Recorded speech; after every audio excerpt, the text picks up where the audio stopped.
This is Daniel, your Game Master and Master of Ceremony. This is Tori, and I play Dooley. This is Sorcerer, and I play Ty. This is Becca, and I play Meergrat. And this is Odyssey, a Babylon 5 story. Welcome aboard.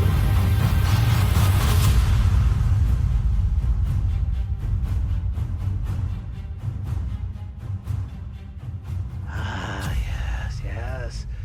New place, new digs, new place to set up a good camera to get a couple interviews. Now, I'm looking for this thing called a casting couch. Go find me one and bring it here, and then we'll figure things out from there.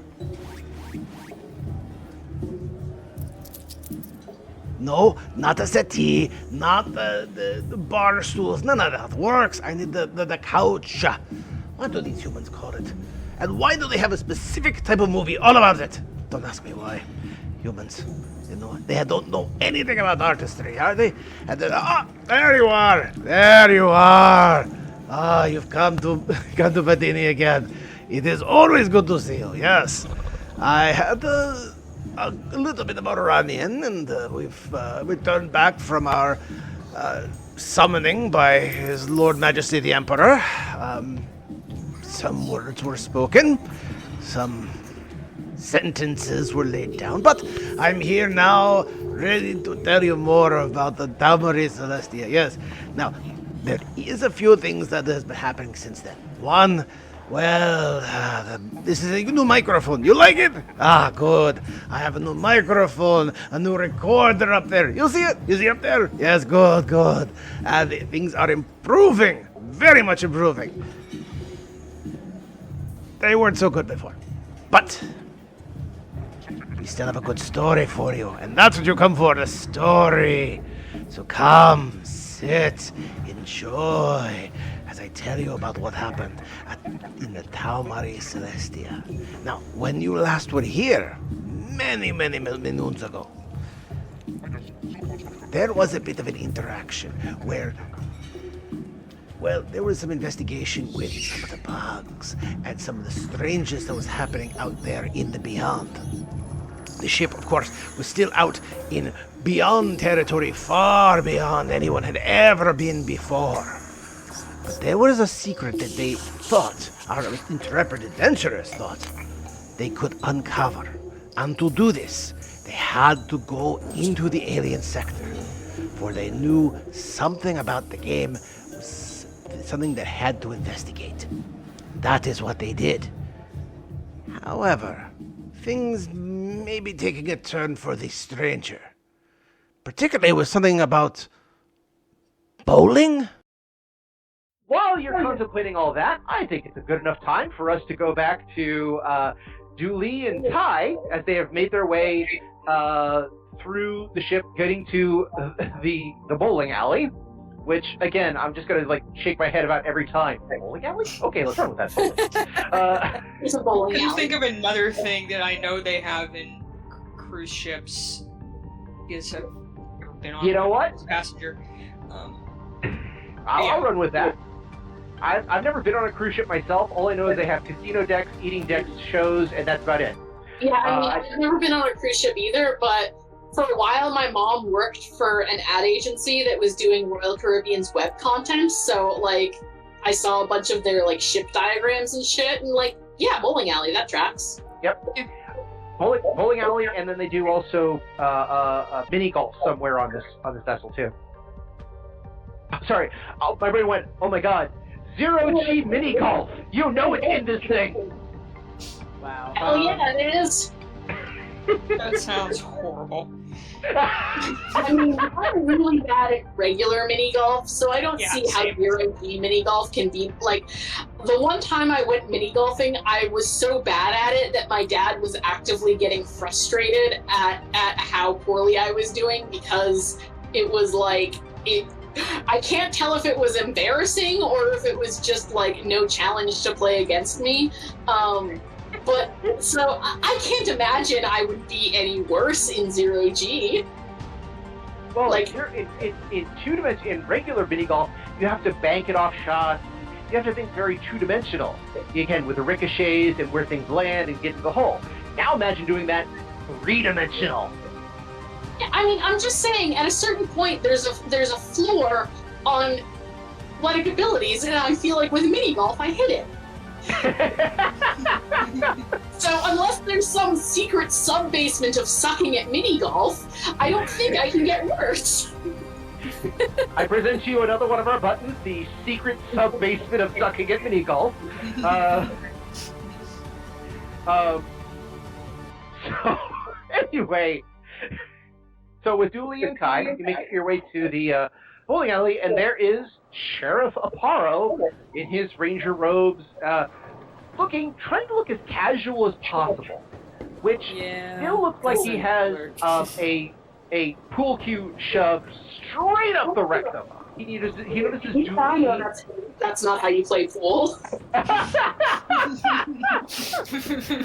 But he looks at Dooley and, kind of nods his head and says, Lieutenant, you required my services. Yes, thank you for coming. And he turns to Ty and says, and you would be? This is... go ahead, Ty. I'm a doctor... shit. Oh, Noreen Spears is what your ID says. Sorry. Dr. Spears. I cannot remember this character's name for the life of me. That's okay. Well, it's not your character. It's somebody else's character. You just happen to be in their body. I, check my ID, inside my hand. You got a permanent marker. You write your own name. Very well. A doctor. I understand. So, this bug problem you described. Please, tell me more. So I will explain to him the one experience we had with them, how they basically kind of formed a collective and inhabited his suit, and it's quite terrifying, actually. And while everybody is off investigating everything else, I thought we would address this because it's been a few days since we've seen anything, and I'm concerned that something is happening. So he nods and says, very well, let us investigate. He pulls out a Mimbari device. It's not a fighting pike. It's kind of close to a sword, sorta. It's a sword, not in the same way that the Batleth is a sword, kinda. Though it looks probably a little bit more like a Khopesh sword in a lot of ways, but on a smaller level. A Khopesh or a kukri blade, somewhere in between there. I mean, he just kind of sets it up front, whereas in the it's in the standard, I am not a threat, but if you make me a threat, I will tear you to pieces placement. By all means, lead on. Yep, here we go. Do the methane section to look at bugs. Yeah, that's our For best bugs. guess. They will need a suit. So if we go to the methane section, it's possible we might be able to encounter them. Very well.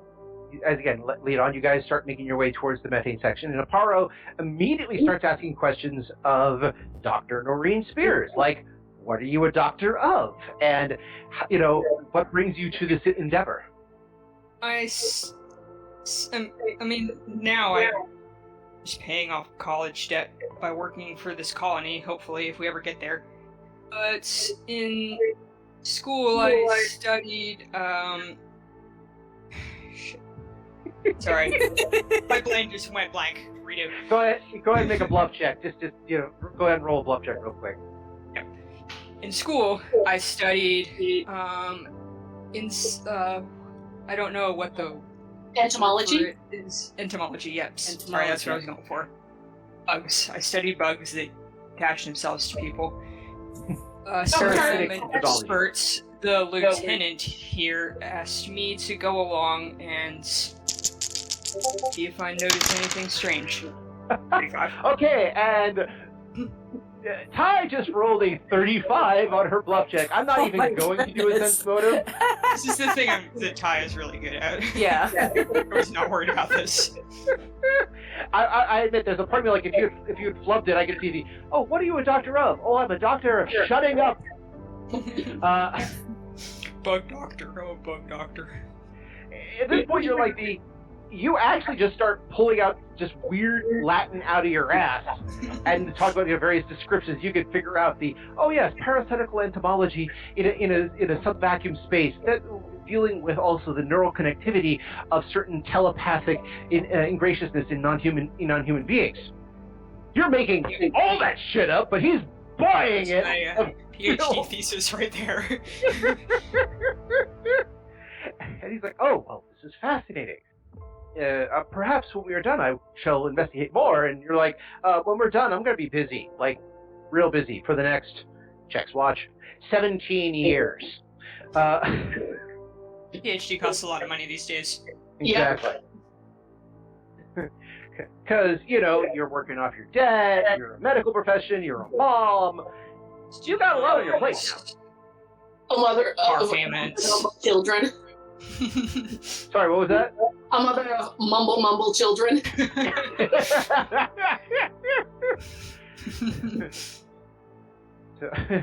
Oh, really? What are their names? The big one, the small one, and shut the hell up. So, yeah, he tries to engage, and you're weaving this dazzling network and full carpet mosaic of bullshit. When you get to the methane breathing section, there actually is a security officer there, but there's also the banks of the breathers, which is again like the big face masks that anybody can put on if they want to go through the methane section, because it just means it's hard to breathe. It's not like going to corrode your skin or anything like that. The security guy goes, Lieutenant, was there a problem? We're trying to keep this place kind of cordoned off, because the less they get out and see stuff, the wink, wink, nudge, nudge, the better. Well, we're joining the search for the people. He nods and says, oh, I understand. I haven't seen anything through this entrance. They may have gotten through the other one, but I'll keep this one secure just in case, and let me know if you need anything. Is there anyone at the other one? No, ma'am. As far as I know, that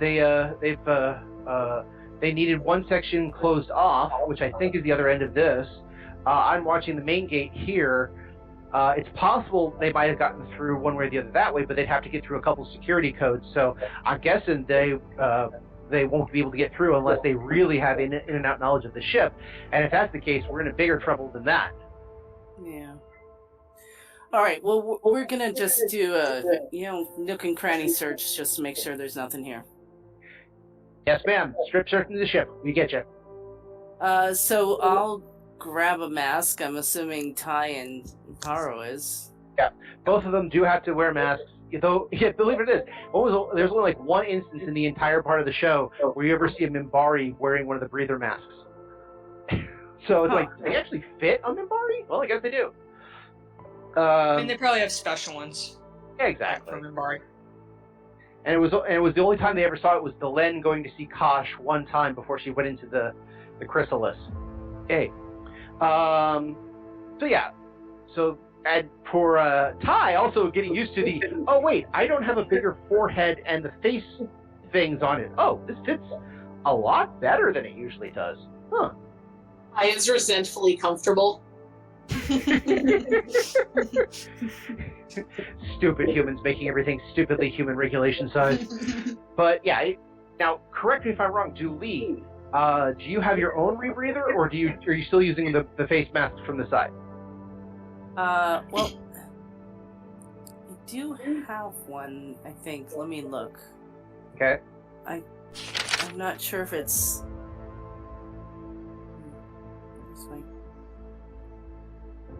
So I have what's listed as a breather mask. Is that the same thing? Yeah, that's fine. Okay, so I'll use my own. Yeah, I'll use my own. Yeah. I suspect the reason why they wrote in that whole bit about gill implants is because it's way too much of a hassle to try to fit the breather mask on a Narn head with prosthetics. Yeah. So we never see them there. But again, we're going to assume that you have a specially fitted mask or breather that you could use that fits you like a glove. Everybody, the standard issue masks are just, again, silly humans making it to silly human size. Yeah. So the guard looks over and says, all right, take care in there. He also goes, Sheriff Paro, he salutes a little bit. Aparo, kind of does the, puts his hand out, kind of the, don't keep it low key. Thank you very much, low key. And the guard nods a little bit. Inside the methane area is very much how Babylon 5 does. All these spewings of gas from the ceiling, very thick haze all around. It is, again, you guys have been here before, so you know what it's like, and you've been to one of the places where the game was previously, where you had the incident, so this isn't foreign, but it is still different when you go into a different atmosphere. I'm guessing you're going straight from where the game used to be? Yeah. That seems like the most reasonable idea. Yeah. Okay. So, you head there, and using code from Dooley, you're able to open the door without a problem. Let's start with this. When you approach the door, who does the buzzing? How do you approach? And in what order do you face the door? I stand really far away because I have soft human skin now, and Dooley is the one with the code anyhow. Yeah. So I will go up to the door. I'm gonna have that. Okay. Melting stick is not the weapon that I was given. That's Thor Ragnarok. We're in Babylon 5. I understand it's a little bit of a crossover, but still. I didn't give you. I gave you my microplasma cutter. Yes. Okay. See, melting stick. It's not a weapon, as it is like if you got locked in a room, you could get your way out because. Right. So it's an arc welder, one way or the other. If you put an arc welder on steel, it's going to cut it. If you put it on flesh, it's going to do worse. Trying to decide. I'll take out my shock stick, actually. Just assume that we're not going to slaughter them and be able to question them first. All right, and then I will. And where is Aparo? He initially offers, do you want me at the door? How do you want me to do this? He's letting you take charge. You could just stand to the side. He nods and does so. He has his hand on his knife sword thingy. We'll just call it his crook. Okay, and I will open the door. Okay. So you open the door, and first of all, give me an, is that subterfuge or intrigue? Hate that. I think it's intrigue check. Okay.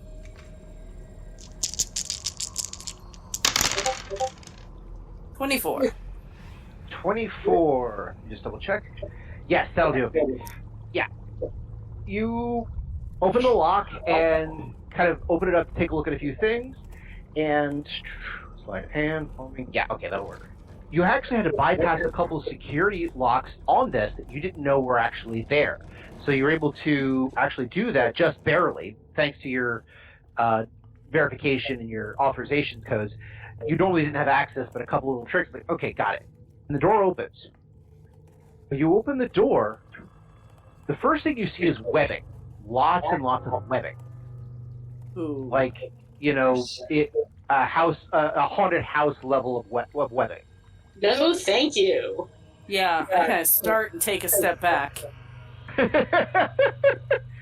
Now here's the notice checks. I need that for both of you, and Aparo will also do it too.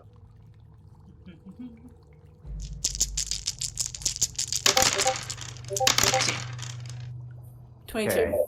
22. What'd you get? It was the 16 for Ty. 16. Okay. So, and Aparo. Okay. Ty notices a few bits, just kind of looks over and says, wait a minute. That's a lot of webbing. But even you were like, wait, webs come from spiders, not like these caterpillars. Caterpillars, not things that look like roaches or lobsters. By the way, lobsters and spiders both have one interesting little detail. In theory, they're immortal and they have no size limitation. They could just keep getting bigger and bigger as long as they live. Yeah, I could have lived my entire life and not had to know that information. Wow, thanks for fueling my nightmares, Dan. Yeah. And compete with the giant motherfucking roaches around here for top giant bug of the year. We have so many insects right now because of all the rain that we had that we passed by when I was driving home from errands this morning. I passed by literally a tree covered in webbing. So, Oh. There's a 3-inch long roach in my house earlier. Horrible. Yep. Like, straight up as long as my thumb. All of that. Is this web covering the entrance entirely? Like, I can't step into the room at all? No, you can definitely see through that. Actually, you got the 22, which actually you're looking over, and there's the webbing. There's a couple of the canisters that you remember seeing, but not as many. And in fact, the canisters you're seeing are all empty. Oh, good. At least for ones that you can see. You haven't done an investigation, you haven't opened up closet space or into the back room or anything else like that. This is just the basic stuff you see in front of you. So, can we move about the room without getting totally gunked up with webbing? Is that an athletics check? Or, I can't remember what is the move silently version nowadays, but whatever. My athletics is -2, so let's just not even bother. Yeah, so I'm gonna pull out the torch, actually, and I'm gonna start cutting down webbing. Okay. I'll just wait. Yeah, I'll just cut the webbing away so it's out of our way and we can look at everything. Okay, at this point, I'll need you to make a reflex save. Oh no. Great.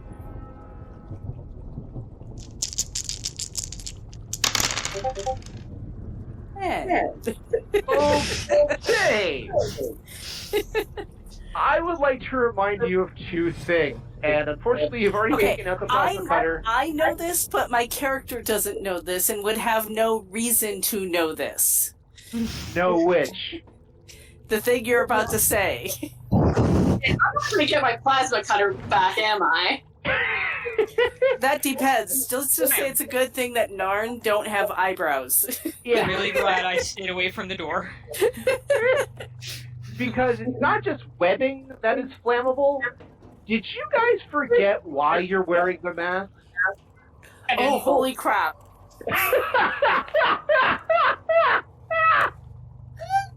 Now you bring this up. Could Tyleg make a roll to stop Dooley from doing this? I feel like she would know that methane is super flammable since she's a pilot. I will give you a reflex save to see if you can, see what's going on and stop her. But again, it's going to be a very high number to work with. So go ahead and give me a reflex save. Is that total all the way on the right? Yes. Okay, never mind. I got it. Okay. What's your total? Just because I know we had adjusted score, but I think you did your math later on. But what you got? That's 4. Okay. 19. 19. Ooh. Oh. I have to go to the cards. I put all my points in will save. That one's great. Alright. Okay. Alright, so just for those who are paying attention, yes, I usually use the plot twist cards, but I grabbed a different set, which is the flashback plot twist cards, because I was checking to see what had happened in the previous. I would like to point out the first card I pulled was Hindsight. Mm-hmm. Oh dear. Yeah, mistakes were made. Okay, I rolled for a Paro too, just in case. We're trying to help. By the way, the other two cards I did, I'm not sure how this is going to come into play, was Best Day Ever and Love Triangle. Oh, God. Oh no. I mean, I'm assuming Best Day Ever refers to Mirgarat, Tubo, and Wagner's ice cream party. I has enough romantic interests that she is not personally interested in at all. She doesn't need more. Like I said, I don't think the love triangle is going to come into play with you guys. We'll see how this goes, but yeah. I don't. Yeah, Julie's a Narn, so that just kind of says it all there. But technically, Narn, Bakiri, and humans are compatible. Minbari is a question. Let's not even ask about pak'ma'ra. Oh no. Yeah, so basically, as Julie goes, we're going to have to cut our way through these things, aren't we? pulls out the plasma cutter. There is a wait, what? From Ty, as the plasma cutter is engaged, and there is this boom, and it doesn't thankfully doesn't engulf the entire chamber, or everyone's now burning alive in the fire. I won't do that for such a simple mistake, but what it did happen, and I'm going to give it this. Yes, everybody was knocked back for 6 points of damage, as basically a fire and concussive wave just goes boom, and hits all three of you, boom, back, throws you against the back wall. However, this is a methane environment in a space situation. They know that if any fire happens, that's the end of everybody. So there is a security feature that basically locked down the room. That was where the ignition kind of was. That took the brunt of it. You guys still got hit with both flash, fire, and concussiveness, but it was nothing compared to what could happen. But the entire room, just, you watch as the door doesn't just slide shut. It slams shut real fast. And you can tell that on the other side, for about 2 to 3 seconds, there's a fireball. Well, there goes all our evidence. Nice. Fun. Yeah. You're a great cop. I'm going to pretend that Mirrorat knew they were giving Julie a flamethrower. So, well, I'm just, I kind of look startled. I'm like, I guess I am a really bad cop, but we won't have to be going through any webs. Or anything else. I start, digging through my bag of medical crap for some burn cream or something. I'm gonna try the door again. Whatever. Yeah. Okay, well, the door has the security lockdown on it until the flames die away. Then, once it's considered secure, you'll be able to open it again. It's a safety measure. Alright, so does anybody know how long it takes for webs to burn? I can tell you that it's gonna be a little while before that thing opens again, so let more methane in case there's any embers in there. Mm-hmm. I don't know about webs. They burn pretty quickly. Very quickly. Webbing is one of those things you can use as fire starter, as well as Doritos. Yeah, that makes me not want to eat them ever again. You shouldn't eat spider webs. Yeah. I mean, Oreos are also shockingly flammable. Sorry, what was that? Oreos are also shockingly flammable. Both the cookie and the filling will burn. That's not what I used for fire starting, so anyways. I didn't use it for fire starting. We just lit one on fire to see what would happen. Okay, that's cool. I believe that's what they call science! Science, yes. I mean, it's for 14-year-olds. Yeah. Alright, so... go ahead, Ty, if you want to make a medical check, which I don't believe you have, but go ahead with that.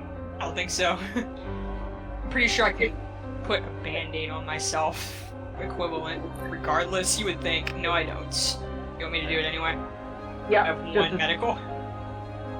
I think it's something you can technically do. Use on I'm not trying no. to do surgery here. I'm just looking for burn cream or band-aids or something. Exactly. You know what? I will allow it to technically not a use thing. untrained, but it's going to be basically, go ahead. Okay. 12.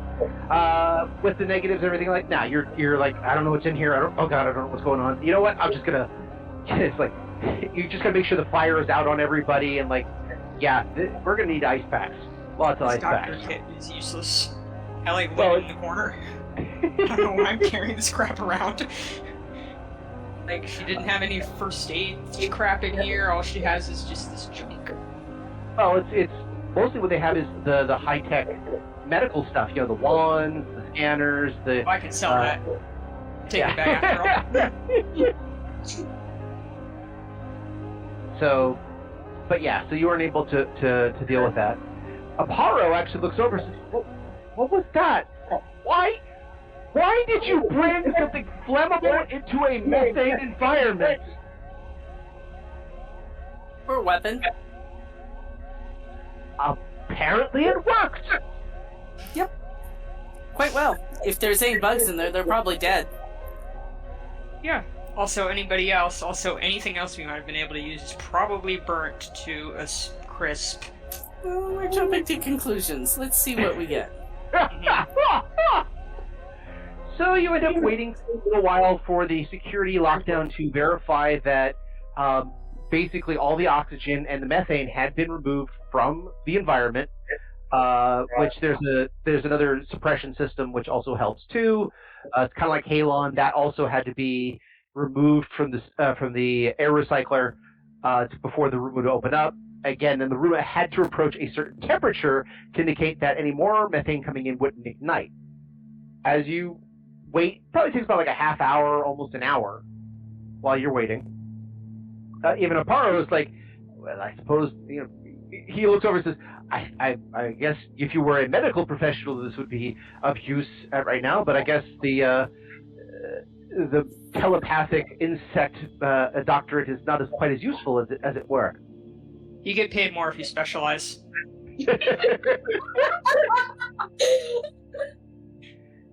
So, You were so while good you're at just waiting, rolling those off, aren't you? Perfect answer. I'm a grade A bullshitter also in real life. I don't know if you noticed this. Oh, I have got games for you. I am not. Though at one point, though, the security guard you passed on the way in comes in. He says, "Ma'am, was everything okay? I heard there was a fire detected in this area. Are you all right?" Yep, we're fine. Just destroying some bugs. He then kind of stops, destroying what, ma'am? Bugs? He looks over and says, "That's the game. One of the game quarters." Not those bugs. Different bugs. Oh, yeah. That's kind of important detail there, ma'am. All right. Well, there's a difference between sentient being and bug. This was a roach infestation. We did not murder someone just now. He kind of shakingly nods his head, says, "I understand very well. Just keep an eye on it, ma'am.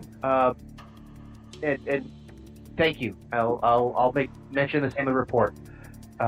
He looks a little shaky, a little freaked out a bit, and then he starts. "Well, if you've got everything in hand, I'll wait till the security measure unlocks, and you'll do that. I'll head back to my post, ma'am." Okay. You have I just kind of smile. The terrifying Narn smile. terrifying Narn smile that says everything is okay. It's just the apocalypse. Basically, after waiting a while and the guard coming up to make sure everything's okay, the door finally chimes and says it's clear to enter and you can open the door, which I'm assuming you guys do to check everything out. So I will take out my shock stick, even though Ty, who is usually right about these things, says there's nothing left in here. And we'll go in and look. Okay. Well, I let Paro and Duilu go in, and I hang out at the doorway and wait for them to figure out what's going on because I have soft human skin. I'm not going to run there until someone tells me there's nothing left, even though I know there's probably nothing left. You have soft human skin, and you want to make sure that if there is another blast, you have an exit port to be shoved through, rather I'm not than worried about a blast. But you know how roaches can fit themselves inside tiny cracks in the baseboards, so you can't kill them, even if you gas the place. I'm worried about something like that. Gotcha. So anyway, in this case, this is now where I have a investigation check from Dooley. Okay. Glasses would help. Oh, look, now I can see. Investigation. As long as they're not whiskey glasses.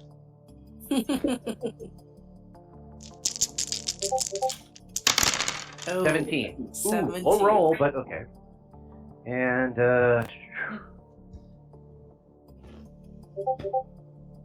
okay. So, you and Aparo start looking through the room, and yes, there's a lot of scoring, as you might expect. A lot of burnt stuff, but again, no smoke, no ash. All of that looks like it's either been vented or otherwise converted. But there is, again, carbon scoring. A lot of burn marks, as you might imagine. There is another door on the back, which is would normally be the bedroom-like area. But the front area here, again, webbing is gone. All of it. The jars are still there, a little blackened, but they're still there. Okay. Both of you and Aparo start looking around for evidence of this. Now, one thing, again, that I'll tell you based on your previous experience, yes, there is a vast difference in the number of jars now that there was before. And almost all of them look like they're empty. There are two that are not empty, and they actually contain pulsating brains. Oh, I guess everything didn't get destroyed in the fire. What do you know? How big are the jars? Oh, they're big enough to hold a brain, so you're talking, think about slightly larger than a human head. So, okay. You know those really large coffee cans you get at Costco or like at the grocery store? Imagine about two of those stacked on top of each other. So, probably a radius of about, say, 8-inch radius. I think that's about right. 16 inches across. No, maybe a little bit larger. Say 20-inch diameter. And probably about 2 feet high, plus or minus. I dump all the stuff out of the medical bag I have and try to jam one of the jars in that thing. Well, again, you're talking 2 feet by about 20 inches, so it's not small. I figured the bag's fairly big. Well, the bag is like a satchel in a lot of ways. It's a medical briefcase, if you will. Oh, I was thinking a tool, more of a tool bag type size thing. Never mind. Yeah. Think of an actual doctor's bag, where you have you open it up and you can pull stuff from it. Mm-hmm. But yeah, you can't stuff it in there. You could stuff the bag in the jar, but you can't stuff the jar in the bag. Yeah. But yeah, so two of them look like they're still have a bubbling blue fluid in them. The brains seem to be pulsating inside their fluid, but there's only two of them. The rest of them look like they've been opened, unsealed, otherwise emptied, or never had anything in the first place. So far, this is just the sitting room. All the furniture that is here is standard stuff that you would find almost any other room. So a lot of the soft furnishings are still there. They're just blackened, but all the hard furnishings are almost untouched. Should we check the couch cushions for dropped receipts or something, or maybe look in this back room? Let's look in the back room first. Okay. Does that mean Ty is entering the room? Ty is letting Aparo and Dooley go in the room while she hangs out in the doorway. Obviously, again. So you're standing watch, and you're letting the other two just kind of do it. I'm watching them do stuff, but if there's anything in there, I don't want to be near it. They're the ones She's supervising.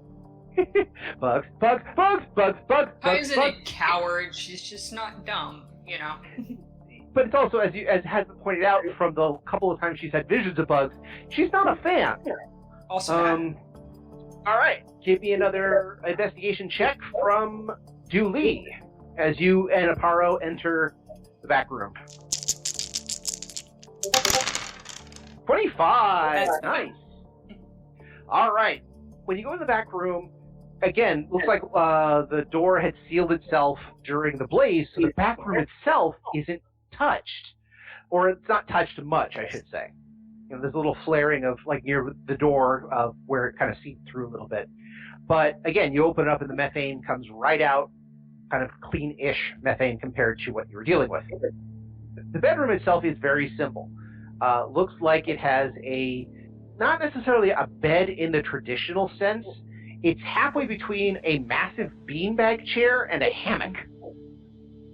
Somewhere in between the two. It's almost again, made by some spider's nest with a great degree of engineering to make this combination bed chair nesting thing. Okay, but so you're on the side. That sounds like the coolest piece of furniture. Contact loves that. That's all I've got to say. So, what'd you say, Ty? Except it's made of spider webs, which is No, that's gross. Actually, it's not even that much spider webs. It looks like some of this was ropes and other material that this was made for the area.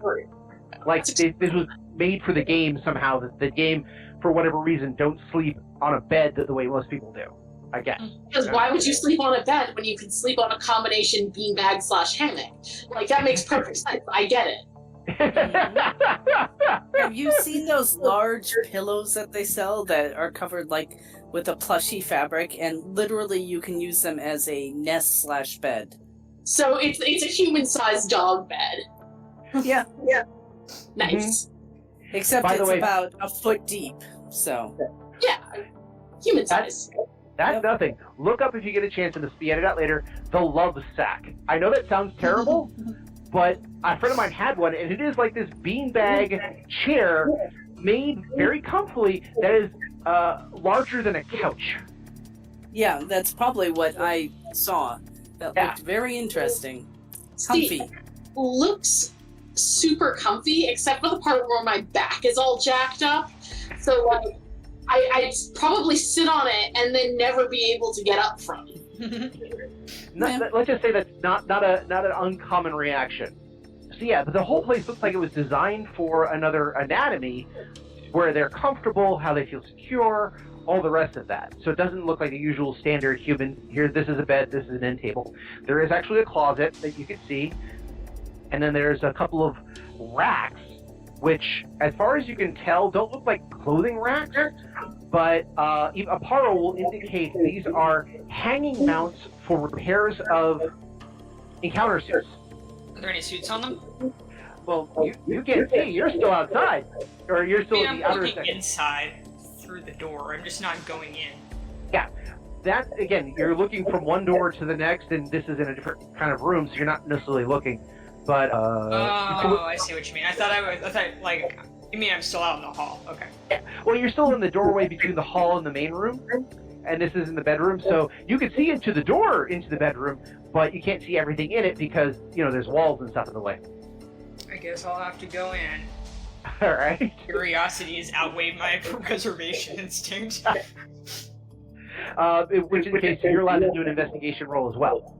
Okay, cool. This is gonna be pointless, but cool. Also, I appreciate that the need for closet space transcends cultures. It's a universalism that even George Carlin talked about. You need a place for your stuff. Okay, 15. All right, so yeah, you're looking around, it's like going, okay, this is interesting. It's still kind of alien, but it is, manufactured by a relatively humanoid race, so they have standard things of, where to put various things. There's a small desk, there's the nesting area, and then there's the storage areas. Here, yes, there is one encounter suit still there. It looks like it's in pieces. Like they had disconnected the arms and legs and rerouted a couple of the rebreathing technologies, like they were harvesting parts or otherwise things had burned out and need replacement. It is a game design, so it definitely looks like another game suit rather than any other of the few species that require encounter suits, which I think right now basically are whatever Nagrath is and the Vorlons offhand, but the Vorlons are gone, so... Yeah, basically, you see the suit there, you see the nesting area for sleep, and there's a couple of small jars in and around, very much like the brain in the jar things there. A couple of them are empty, a couple of them are sealed, so you don't know what's inside or not. They just look like cylinders with strange glyphs on them. And then, yeah, there's still the closet to investigate. I'm not opening the closet. Personally. Your curiosity only goes so far. But I do have my shock stick out. Just to let you know. Okay. So, alright. So, does that mean that Julie is going to open the closet? Yeah, I will open the closet. Okay. Sorry, I just threw a couple more cards, and I think I'm going to have some fun. So, you open the closet. And the first thing you see with the closet is, again, more jars. These are filled. And this is where it gets disturbing. These brains aren't just brains. They're entire nervous systems from basically the mid-back all the way up to the head, which include the eyes. Ew. Thank you. This is why I didn't And open you the closet. understand we're not in Cthulhu, right? We're in the future. This is why I didn't I'm open the just closet. I understand you're not Cthulhu. This is actually going to... There's logic reasons for all of this.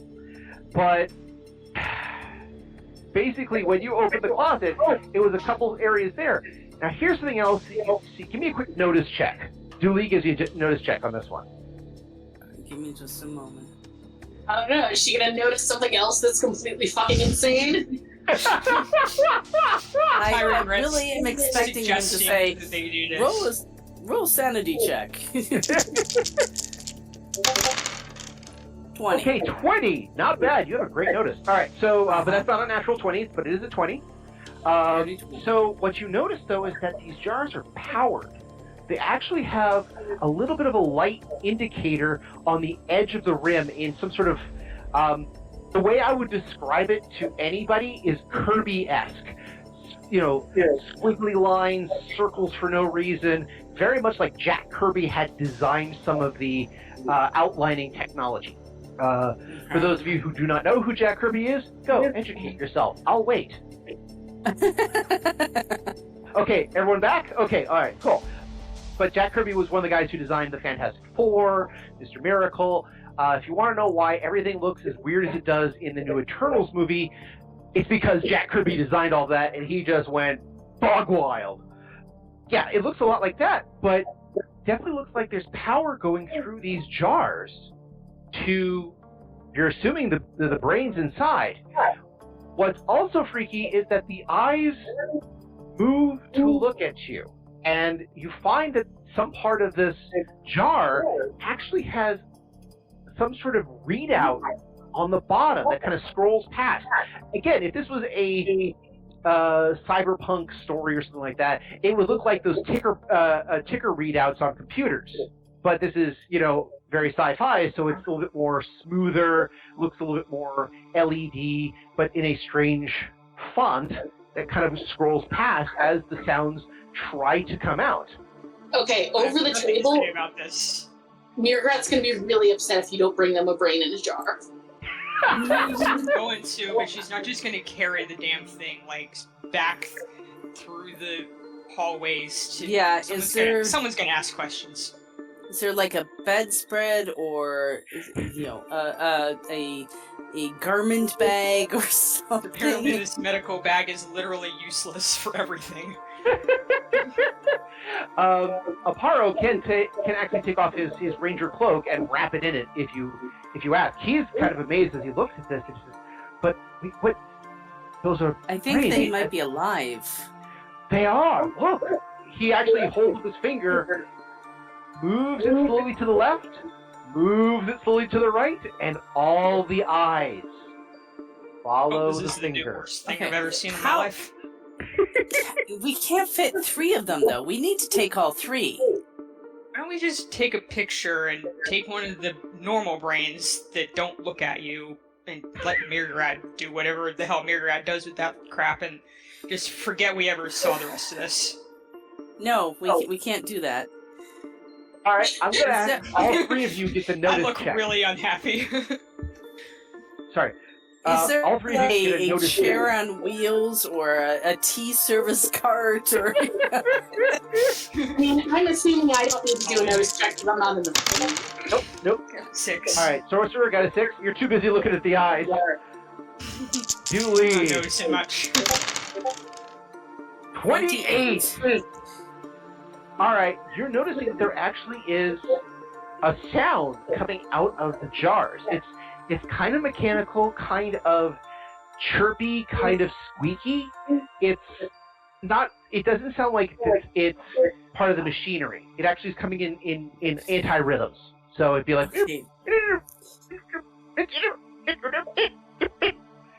So it doesn't sound like it's actually part of the machinery. So I don't know how much Dooley would know as opposed to how much I know. I know that our ears don't actually process the sound, they direct the sound. Mm-hmm. So it is possible that nerves could pick up a sound and the brain could still process it. It just would sound different than because our ears function to direct that sound into a place where our brains can process it. So I'm going to turn and look at the brains once again. And is there like Doctor, you might know this. Is there like a universal symbol for like help or SOS or something?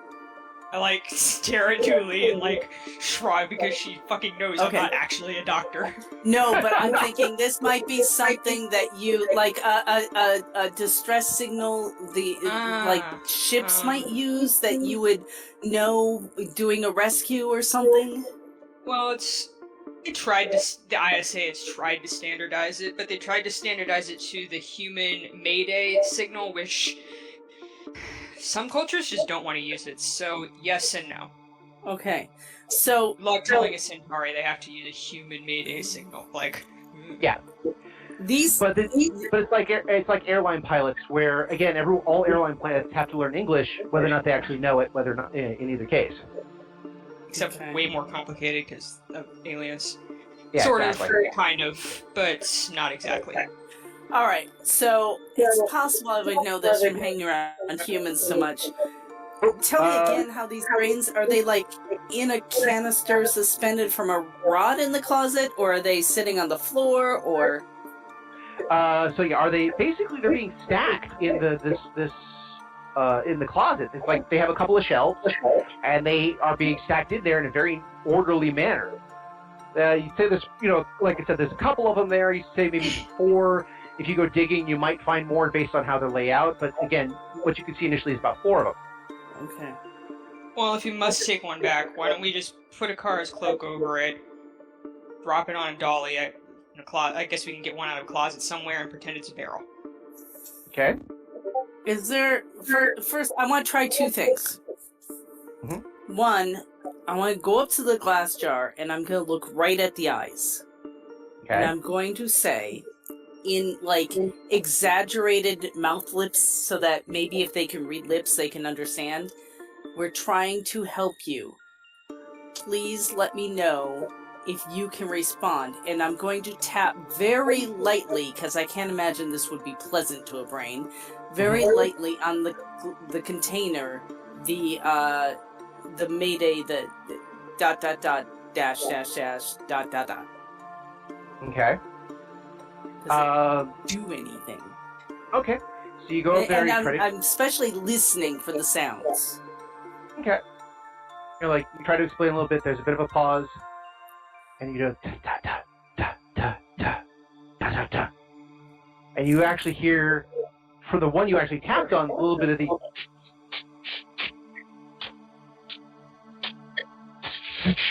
And then it starts getting echoed by the rest of them. Okay. Yeah, that's weird. And seems indicative. Second thing I want to do, is there like an office chair with wheels? Let's just say if there was, it wouldn't have survived the fire. Okay, so there's nothing with wheels on in this place. Nothing to easily carry something. And there's no fabric at all. The nesting area is, again, kind of plush, but it doesn't look like it has any blankets or anything like that. Again, it's assumed that the game, in this case, don't use a blanket, at least as far as I know. Yeah, just borrow Apara's cape that he's wearing. Because that will only cover one. Well, what about in the break room? Hear about foul, meta knowledge, 5 yards. Gotta let them solve it on its own. Fair. Alright, I'm going to call my housekeeper. is she gonna do? She might be able to lift as much as I can. She's not gonna lift. She's gonna bring us a cart and a big blanket. Okay. Okay. So I will put in a call to... I can't remember her name. Johnny. Dorney. Johnny. That's it. Yeah. Yes. So, yeah, I'll put in a call to her. So Jordy was a little taken aback. It's like, oh, ma'am, there you are. Thank you. Good. There have been many discussions going around, and I was hoping to talk to you about them. But you seem to be busy. And yes, okay. How can I help you, ma'am? Okay, so long story short, the ship is safe. We're just a little bit off course, but I'm trying to help that situation. I need you to find me a cart big enough to hold, and I'm going to describe it as one canister, but I'm going to give the dimensions of all three. Okay. One object in these dimensions, and then I need a covering for it. Something that just can't be seen through, like a tablecloth or a tarp or something like that. I need you to deliver it to the entrance of the methane section and have the guard there send me a call, and I'll come and get it. Okay. Aparo actually says, I will wait for it. Let's not get another person involved. Okay. I'm sending a friend of mine, his name is Aparo, out to the entrance to meet you there. Yes, ma'am. Absolutely. I think I have something that might be able to help. Give me 25 standard minutes. Okay. Thank you, ma'am. I'll be right with you. She disconnects the call. Aparo looks over and says, if you are safe, I will go wait out front, and so we can get this together very quickly. I believe we are safe. I just want to make one more call to our partner, and Business tell partner, her to not partner. Yeah, business partner, and tell her to prepare her lab so that we can study this. Of course. Though I do have one request before I go. Yes? He holds out his hand.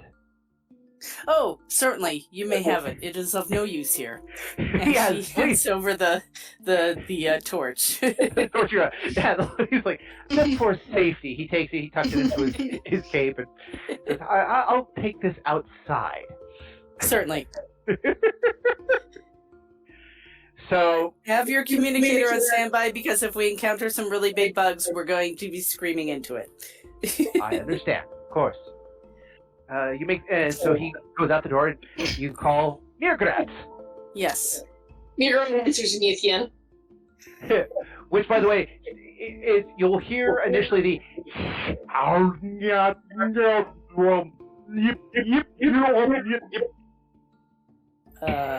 Mirgrat? Mirat is going to explain to Wagner and Tubo that they need to talk to Dooley in not in Yithian because she doesn't speak it, but the rule where they have to speak to each other all in Yithian still applies. And then they're going to switch out of that and say, "Yes, friend Dooley, how may I be of service?" What are you doing with my kid? Oh. Eating ice cream. Oh, save me some. I wanted to let you know to prepare your lab. We're bringing 3 specimens in for you to examine. This is exciting! What manner of specimen? You gotta see it to believe it. A brain and spinal column that still appears to be alive. Shall prepare now right away! Thank you. We will be there hopefully within the hour. Mira is going to hang up and then explain in Yithian to Wagner and Kubo that they are going on a field trip. Oh no, we're bringing it to you. No, but they have to go to Mirgrat's lab. Oh yes, that's true. We went there. Yeah. Mirgrat's announcing their field trip.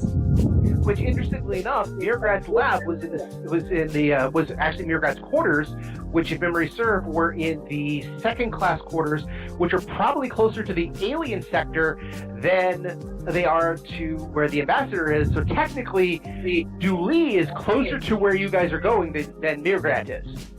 It's gonna take us a while to load all the jars. We have to get the cart. Yeah. We should also take these sealed ones, I think, because I think I know what's in them, and we shouldn't open them or leave them around so someone else might. Okay, we'll just pile everything on the cart and cover it. Yeah, be really careful with the sealed jars. Okay. I will need also a notice check from the two of you guys, from Ty and Julie. 30. Damn. Okay, so basically, while you guys are, getting things prepped, you're initially taking some of the jars and taking them out of the closet and putting them in the main room so that when the cart shows up, it's just bada bing, bada boom. This is when Dooley notices that there has been something else left behind. Not just the brains in the jar, and it's not just the spare jars, the closed ones and the open ones. And by the way, yes, there should be about 10 times as many jars as there was when you guys, it's 10 times as many jars before than there is now. So that gives you guys a couple things to pause about. The other thing is that two things fall out of the closet.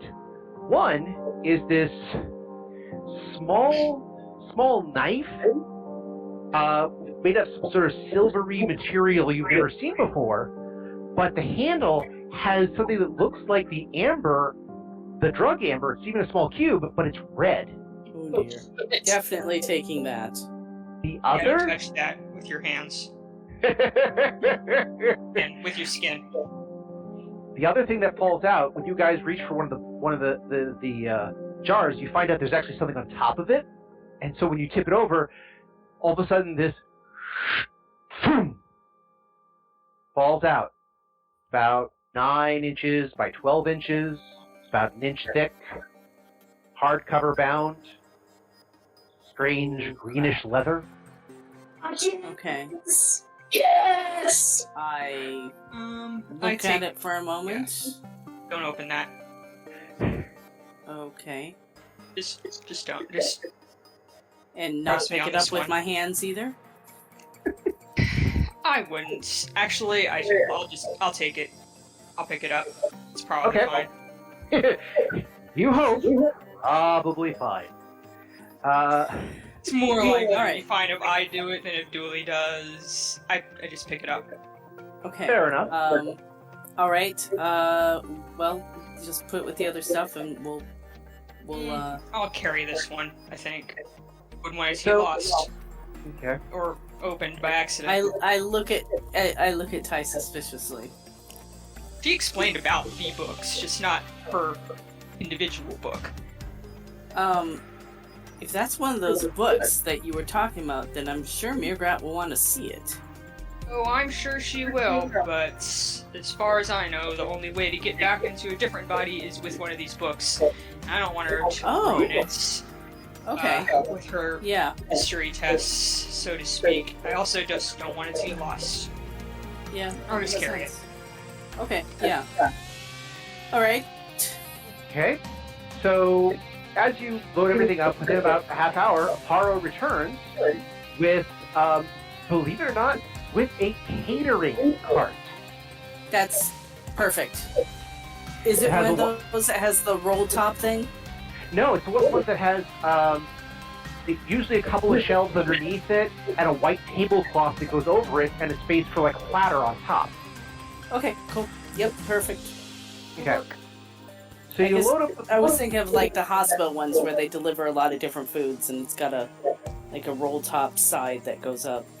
Oh yeah, don't think of it that way. Think of it as room service. Okay. Room service in a Yeah. really nice hotel. To work. All right. So you're able to load up 4 of the jobs, but you notice there's actually a couple more behind them. The 2 are sealed, however. You also have the sealed ones that are here, besides the 4 with the brain, and a couple of the empties. Ty has said she's grabbed the book, and Dooley, did you grab the dagger? Yeah. Well, not with my hand. I'll pick it up with like a sleeve or something. Okay, Because Ty said not to pick it up. fair enough. So Aparo comes over, he helps out. Oh, he looks actually at the brain stuff. Well, that's even a little bit more disconcerting the second time around. All right, well, load them up. Be careful. And So- we will cover them up and you said there are 2 entrances to this? That's true. They said the other one was locked. It was he says it's towards the aft. Okay. Back door sounds good. That's what I'm thinking. Let's go see if we can unlock it. Less questions. Okay. You guys navigate your way through the alien corridor, looking like you're about to deliver some sort of delicacy to somebody. And of course, like every other hotel chain, when you see people with getting room service, people will stick their heads out of the door going, "What's that? Is that any good?" Yeah, which I can always... The Urdu just kind of turn and go, braids! It's braids! Unfortunately, you realize if you ask any pak'ma'ra, you know what's going to happen, right? I'm going to say then that the ambassador has instructed us to investigate, and this is part of the investigation, and no, I am sorry, I cannot give it to them. Mind your damn business. I was about to say, though, my initial reaction if a pak'ma'ra saw it would be the, what is it? Brains. Oh, I'll have what they're having. Yeah, you do navigate through. Aparo is a little timid, a little nervous, but he seems to be doing okay. And when you get to the other side, you do, pull off the mask, hang them up, except for Dooley's, who, stashes it away. And you head towards Mirgrat's room. Mirgrat, just because they had some time to wait, you probably get there about the same time that they do.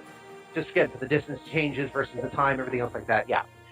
So, factoring in how much of a hustle Mirgrat is putting on because they're excited about the brains. yes, but still, again, there's only so fast that lifts and general transit through a boat will get you. Yeah, so is my dump stat, so that's fair. But Wagner and Tuvo again come along very quickly. You actually do meet Jorny on the way out. Sorry, as you come in, Jorny is going out, and Jorny recognizes Mirgrat and says, "Oh, good being. I was just helping my mistress. Is everything seem to be okay?" Yes, I'm awaiting exciting new scientific developments. Oh, shall I go with you? She's on the way back from delivering the cart, right? Correct. Do not believe your assistance will be required at this time. Thank you for the offer. I understand. I will. I await my mistress's request. Yes, thank you. Thank you. And she kind of shuffles off. Yes, and she's still wearing, the very much I am a servant, but I'm a well-paid servant outfit. You head over to your lab. Like I said, you get there about the same time they roll up with the cart. And so you have both the cart there, you have Aparo, who is actually looking, like I said, a little nervous, but then you realize he is a ranger in full ranger outfit pushing a drink cart. Nice. I could be pushing it, but yeah. I ain't pushing it. But, yeah. You haven't jumped bodies again. And Dooley has something, and Ty has something, so yeah, I would have gone to Aparo to do a lot of the pushing. So yes, you guys all meet around the quarters at the same time. Wagner and Tuvo actually point you guys out. And Tuvo actually goes, "Mom, are you okay?" Oh, yeah, everything's fine, Just some inconveniences. Look what I found. I, hold the book out. Which I'm guessing, when you hold it out, brings the pak'ma'ra equivalent of a schoolgirl squee from Mirgrat. Mirgrat is making grabby hands. This is mine. I found this. This is mine. I need this.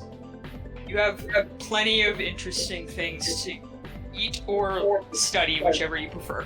Yes, that's correct. Please bring the brains inside. Okay, I want to emphasize, Mirgrat, that these may be living creatures. They respond to stimuli. Also, there's some seal jars, which I don't think you should open for any reason. Maybe we And can Aparo scan looks them. over and says, "Can we have this conversation away from the open hallway?" Oh, yes. I just like, stranger things have happened around here. Nobody's listening to us. Join me in my laboratory. So yes, you all enter in.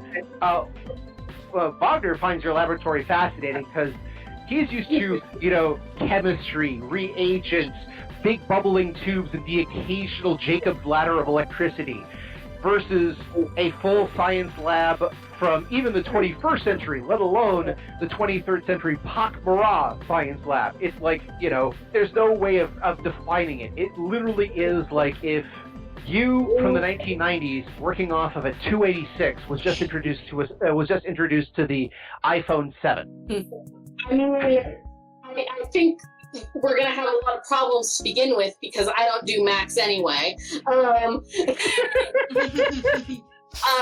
But that aside, I am going to deputize Tubo to be in charge of making sure Wagner doesn't break anything, and I am going to do so in Yithian because we're still speaking to each other in Yithian, just not to the people who don't speak it. Fair enough. They understand. They kind of go, and even Tubo's like, "You're putting me in charge of him?" Okay. Tubo also explains like, I'm a kid. I knock things over all the time. I don't mean to. Just, it happens. And Explain the benefits of the buddy system. he just kind of nods and says, I understand. Of course. And then Wagner says, I will take your lead. By all means, child, show me the basics. And he's like, okay, right over this way. However, give me a notice check, Mirgrat.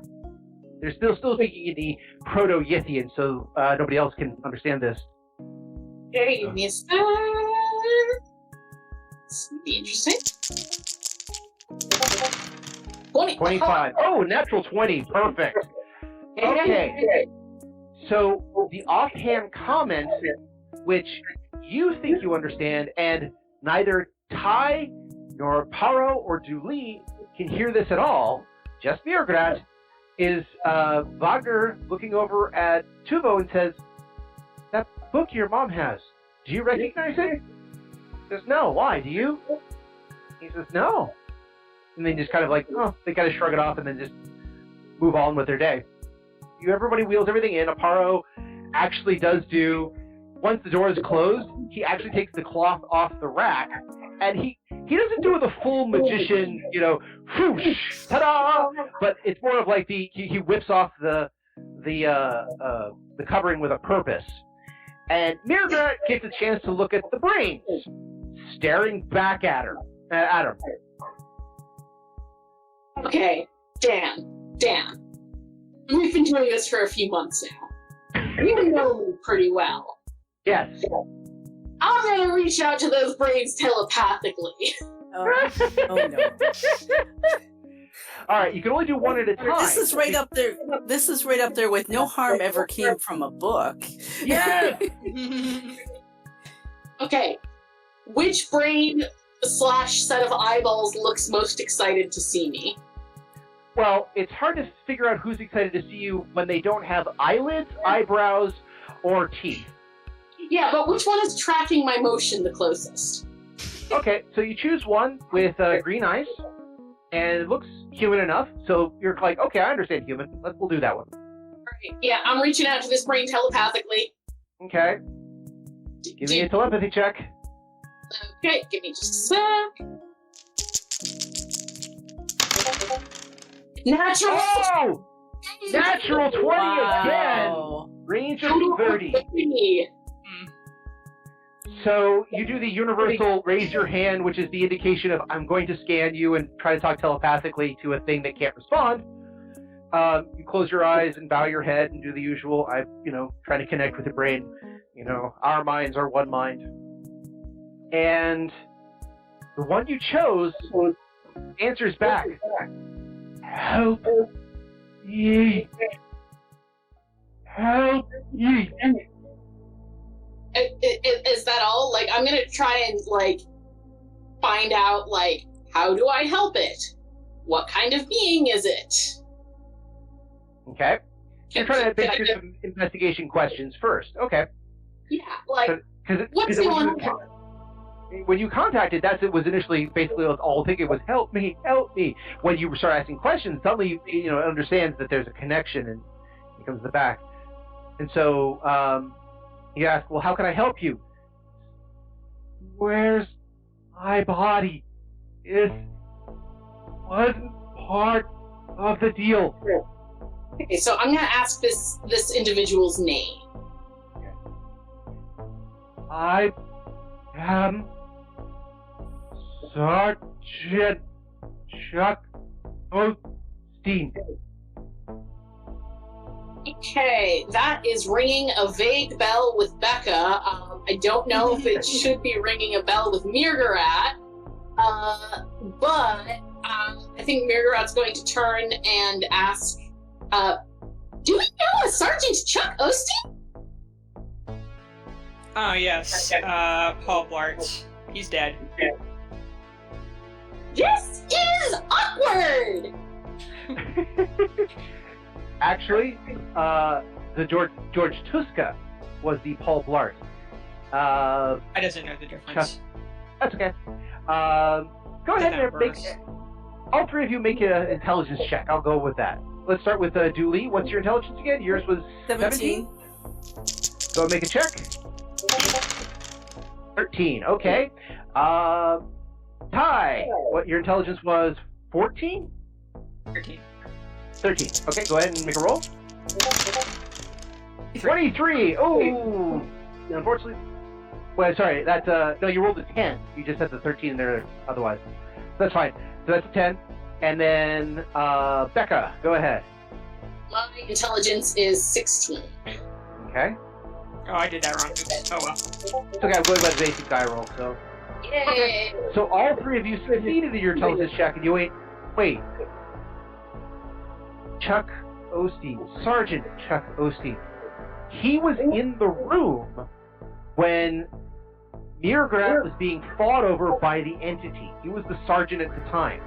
He's the guy who went with your friend Grant, the other ally Grant, to investigate the nurse issue when George Tuska got shot. I wasn't there for that. That's true. He was also there talking to...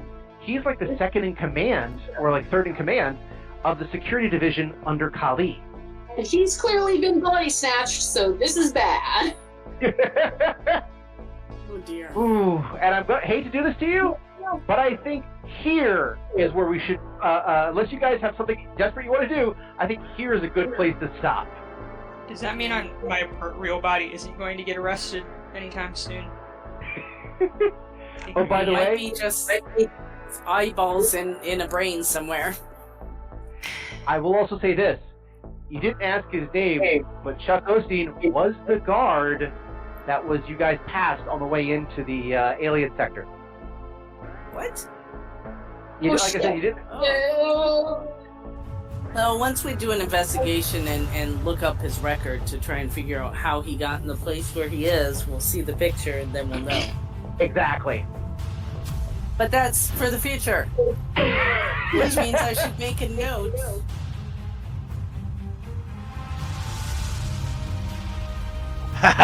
And you thought the explosion is how bad it could possibly be. But now we have brains in jars. Brains that think and ask and wonder where they are. Well, I know where you're going to be next time. You're going to be right here in our new establishment, enjoying another story of me, Bedini, telling you about the Tau Mare Celestia on the Odyssey, a Babylon 5 story. Now, if you'll excuse me. No. That is a casting love seat. And that's where we're in for this week. I want to thank everyone for joining us and hope that you continue to join us every 2 weeks for another episode of Odyssey. If you have any questions, comments, constructive criticisms, or just want to say hi, then you can find us at temporalplaygrounds.com/Odyssey or email us at temporalplaygrounds@gmail.com. Or now you can follow us on Twitter at OdysseyB5DM. Babylon 5 was created by J. Michael Straczynski and is owned by Warner Brothers Domestic Media. The Babylon 5 role-playing game was produced by Mongoose Publishing utilizing the OGL gaming license for D20. Our audio engineer is Gabriel Belton. Our theme music, Titan Striker, was composed by Evan King. Incidental music provided by Tabletop Audio at tabletopaudio.com. All other music provided by Creative Commons license and is available of information on our website. Once again, I am Daniel, and I thank you for joining us on this grand adventure. Good night, and keep dreaming.